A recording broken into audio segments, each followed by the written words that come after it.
Hello guys, তোমরা সকলে কেমন আছো বলো? আশা করি ভীষণ ভালো রয়েছো।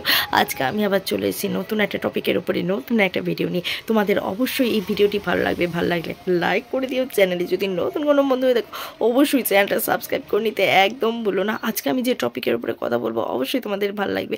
একটা কথা বলবো বন্ধুরা, ভিডিওটি বেশি বড় হবে না, তোমরা প্লিজ মন দিয়ে দেখো। মন দিয়ে দেখে তোমরা কিন্তু তোমাদের অমূল্য মন্তব্য কিন্তু কমেন্ট বক্সে লিখতে কিন্তু ভুলবে না। তো চলো আজকে কি ভিডিও নিয়ে কি কথা নিয়ে চলে এসেছি সেটা আমি তোমাদের সামনে আলোচনা করব। আজকে আমি টিনাকে একটা কথা বলি। টিনা, যতদিন তুমি ধরো 5 বছর ধরে তুমি যখন ওই সংসারে ছিলে, তারপরে 3 বছরের ছেলে অবধি যখন তুমি তোমার সন্তানকে লালন পালন করছিলে, তখন কিন্তু কোনোভাবেই তুমি কিন্তু রাক্ষসী ছিলে না। আজ যখন তুমি বাপের বাড়ি চলে এসো, সন্তানের দেখভাল করছো না, তখন কিন্তু তুমি রাক্ষসী হয়ে গেছো। একটা কথা বলি, এই যে ফোনদীপের কমেন্ট বক্স খুললেই শুধু বলা হচ্ছে যে টিনাকে রাক্ষসী ডাইনি বলা হচ্ছে। আশ্চর্য তো। একটা কথা আমি তোমাদেরকে জিজ্ঞাসা করি, ভিউয়ার্স যারা ভিডিওটি দেখবে তাদেরকে আমি একটা কথা জিজ্ঞাসা করি, যে মা যদি সন্তানের কাছ থেকে কোনো কারণবশত দূরে থাকে, তার মানে সেই মাটা রাক্ষসী বা ডাইনি হয়ে যাচ্ছে?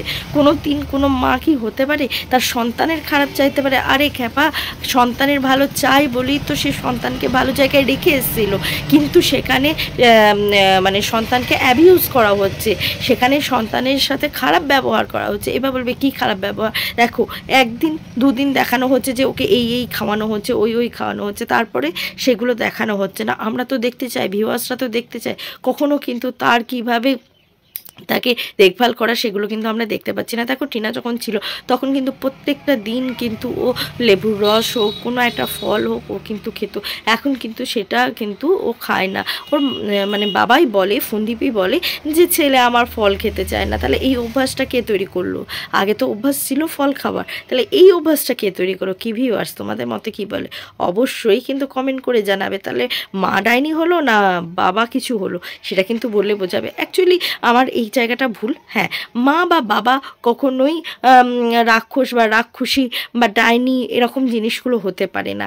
কারণ কি জানো তো, মা বাবা দুজনাই কিন্তু সন্তানের ভালো চায়, কিন্তু ওখানে ওই বাবাকে বুদ্ধি দেওয়ার জন্য আরেকটা দিদি রয়েছে, স্পেশাল দিদি। সেই দিদিটা এই বাবাটার মাথা খাচ্ছে, ফোনদীপের মাথা খাচ্ছে, যে কারণে ছেলেটা অ্যাবিউজ হচ্ছে। তা নাহলে শোনোনি রিমি প্রীতমদের ঘটনাতে ওই স্পেশাল দিদিটাই কি বলেছে, দিশানির সাথে প্রীতম আর কি বেডে শোবে আর রিমি সেটা ভিডিও করে দেবে। এটা কি করে কোনো মা বলতে পারে তার মেয়ের বয়সী মেয়েদেরকে নিয়ে? আমি জানি না ওর মাথায় কি থাকে। তাহলে আমরা এখান থেকে এটুকু বুঝতে পারি যে ছেলেটাকে অ্যাবিউজ করার জন্য সেই হয়তো মাথায় বুদ্ধিটা দিয়েছে, অন্য কেউ দেয়নি। কি ভিউয়ার্স, তোমরা আশা করি সমস্ত কিছুই বুঝতে পারছো। হ্যাঁ, সে এখন মিথ্যা বেশি বলে, তো সে এখন লোকবল বাড়িয়েছে, লোকবল বাড়াতেই পারে। তা বলে এই নয় যে সে মিথ্যাকে সত্য প্রমাণ করে দিয়েছে, কখনোই না। সত্য সত্যর মতনই থাকবে, আর মিথ্যা সারা জীবন মিথ্যার মতনই থাকবে।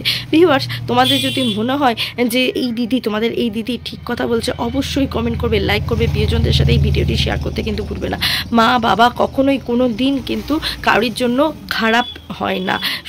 সুতরাং সন্তান যদি পরবর্তীকালে তার মায়ের কাছে থাকে, সেটা অবভিয়াসলি সেটা খারাপ হবে না, ভালোর জন্যই হবে, এবং ভালো হবে, এটুকু আমরা আশা করি। ভিউয়ার্স, তোমাদের যদি এই ভিডিওটি ভালো লাগে একটা লাইক করে দেবে। চ্যানেল যদি নতুন কোনো বন্ধু হয়ে থাকে, অবশ্যই চ্যানেল কিন্তু সাবস্ক্রাইব করে নিতে একদম ভুলবে। আজকের মতন আসি বন্ধুরা, আবার তোমাদের সাথে দেখা হবে নতুন একটা ভিডিও নিয়ে, নতুন একটা জোশের সাথে। ততক্ষণের জন্য টাটা।